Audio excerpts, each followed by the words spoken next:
What's going on, people? It's your boy AnimalB coming to you with another vid. Hitting the speed chest day. Today my partner is one of my co-workers, goes by the name of Chad. So you see us starting off with some single arm chest press. Just working on loosening up a little bit, getting the flexibility, activating the tricep, activating the chest, and activating the shoulder. Since this is just a warm-up, we decided to start off nice and light. So we started off with the 70s just to get the blood going. I do have a mouthpiece in my mouth. I'm trying to get used to that. I'm finding that when I am trying to lift heavy or put maximum effort into a lift, and I'm biting down on my teeth very hard. So I have a mouthpiece in my mouth so that I don't shatter my teeth. This is Chad up using the same weight, 70. He bumped up to 75. And he's going to do the same thing. Now, if you look at the difference between our form, if you look at his shoulder, you can see he's going, his shoulders are out more, so he's getting a lot more chest involved. And we had talked about this and mentioned this in another video, that when you do it like that, you can, really strain or really hurt your rotator cuff, which is a major issue when it comes to, or a major injury when it comes to working chest. So that's why I tuck my elbows in, which gives me a little bit more power, and plus saves my shoulder and rotator cuff from any damage. So you can see the big difference in how he does his compared to when I do my next set. And it all comes down to what your preference is, what you're really trying to work on. If you're trying to work on getting better aesthetics or just being powerful and getting stronger, then those are the real difference between the two variations, the two types of lifts. Now, if this one I bumped up to the hundreds, and as you can see, I'm really picking the pace up. And because once again, this is a speed day, so I was trying to, really get everything firing at the same time to get my body used to that. This is a good way to see my elbow. You see how my elbow's going at a 45-degree angle. It's not high, parallel with the rest of my body or parallel with the ground, but it is on an angle. And that's that power I was giving you, and that's taking a lot of pressure off my rotator cuff. That's what I was mentioning before.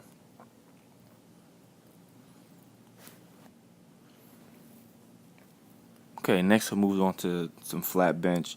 What we did was we have some rubber bands that we use for our bamboo bar. For those who don't know what a bamboo bar is, just a bar made of bamboo that you can connect the rubber bands to, and you can wind them through some kettlebells or dumbbells, and helps with rehabilitation. It helps with stability and things like that. So we use those bands. We connect them to a heavy kettlebell so that it wouldn't move once we pushed the weight up. As you can see, we looped our hands through it on both sides. Then we actually grab the bar.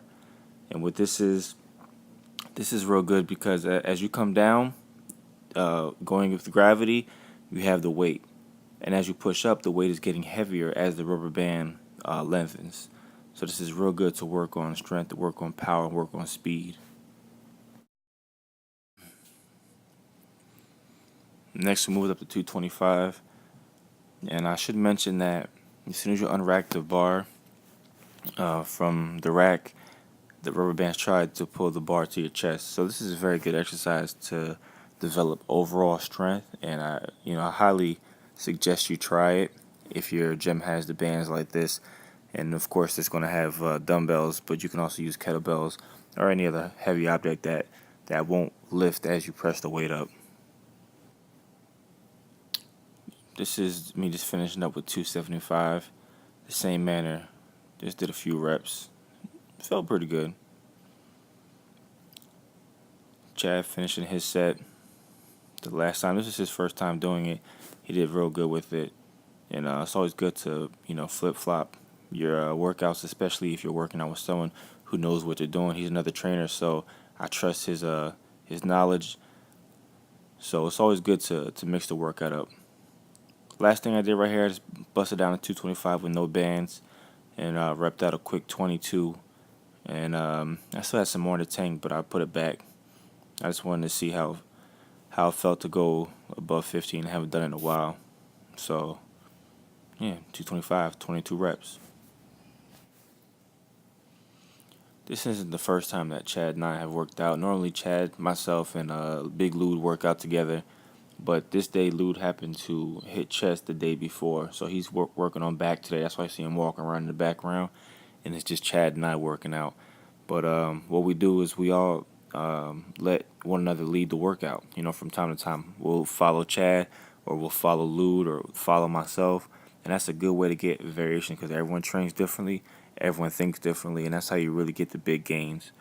So if you do have a partner, especially if your partner knows, a little bit about working out, let them lead from time to time. You don't always have to lead. You don't always have to be in charge. Sometimes you can fall back and just follow their routine, and it can benefit you a lot. It's funny how my water bottle always seems to find its place into the camera. Someone did ask me about how much water I drink a day. That is a half-gallon container. So I try to fill it up twice and drink it for a complete gallon a day, but it doesn't always work out like that quite. But for the most part, I drink half gallon a day. This is another one of the exercise or techniques that I really like to incorporate, especially if I have a partner. And what Chad is doing is he's let me allow me to place the bar on my chest. He puts his hand on the bar. Of course, I gave him the instructions of what I was looking for. As soon as he moves his hand, I explode up. So it's working on that static or holding the weight in a certain area, certain place. Because when you compete, the official tells you when to lift. So I'm doing that, and then as soon as he moves his hand, I explode. So it makes you very tired, and yet makes you very strong because of the explosion. Next move on the floor press, 225. You can either do it on the floor like this, or you can do it in a Smith machine if you don't have a partner to help lift the bar like that and put it back for you. Once again, this is something that Chad was new to Chad, and he definitely beasted on it 225 his first day doing it. So this is real good to help you with the stick point, which is the area that we all seem to have trouble with. Next, moved on to the last set. This wasn't really only do 2 sets, but I just recorded a few of them. 315, the same thing, and it felt good. So I'm gonna keep them coming. Y'all keep asking questions. I'm gonna keep doing my best to answer them, and let's do this together. It's your boy AnimalB signing out.